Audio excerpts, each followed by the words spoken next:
सांगलीत बेदाणा संशोधन व स्किल प्रशिक्षण केंद्र सुरू करा अशी मागणी शिवाजी विद्यापीठ कोल्हापूरच्या सिनेट अधिसभेत आमदार सुधीरदादा गाडगीळ यांनी केली। तसेच खानापूर येथे शिवाजी विद्यापीठाचे केंद्र तातडीने उभा करावे ही मागणी देखील त्यांनी केली। शिवाजी विद्यापीठ कोल्हापूर येथे आज कुलगुरू डॉक्टर सुरेश गोसावी सर यांच्या अध्यक्षतेखाली सिनेट सदस्यांची अधिसभा संपन्न झाली। या महत्त्वपूर्ण अधिसभेस सांगली विधानसभा मतदारसंघाचे आमदार श्री सुधीरदादा गाडगीळ उपस्थित होते। यावेळी आमदार गाडगीळ यांनी सांगली जिल्ह्याच्या कृषी व शैक्षणिक विकासाच्या दृष्टीने अत्यंत महत्त्वाचे ठराव मांडत विद्यापीठ प्रशासनाकडे ठोस मागण्या केल्या। सांगली जिल्ह्याची देशपातळीवर बेदाणा उत्पादक जिल्हा म्हणून ओळख असून बेदाणा निर्मिती प्रक्रियेत मोठ्या प्रमाणावर कुशल मनुष्यबळाची गरज आहे।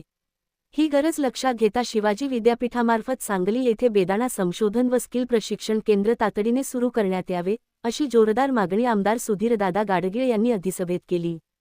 ही मागणी शिवाजी विद्यापीठ कोल्हापूर यांनी मान्य केली असून लवकरच त्या संदर्भात प्रशिक्षण केंद्रे चालू करण्यात येईल।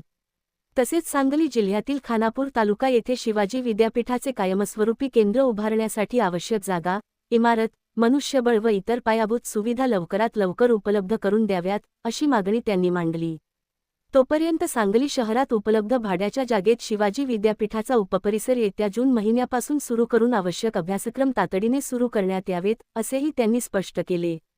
या अधिसभेच्या बैठकीस आमदार सुधीरदादा गाडगीळ, शिवाजी विद्यापीठ कोल्हापूरचे कुलगुरू डॉक्टर श्री सुरेश गोसावी, विद्यापीठाचे अधिसभा सदस्य विशाल गायकवाड, संजय परमणे, डॉ मनोज पाटील यांच्यासह शिवाजी विद्यापीठ कोल्हापूरचे सर्व सिनेट अधिसभा सदस्य व विविध मान्यवर उपस्थित होते।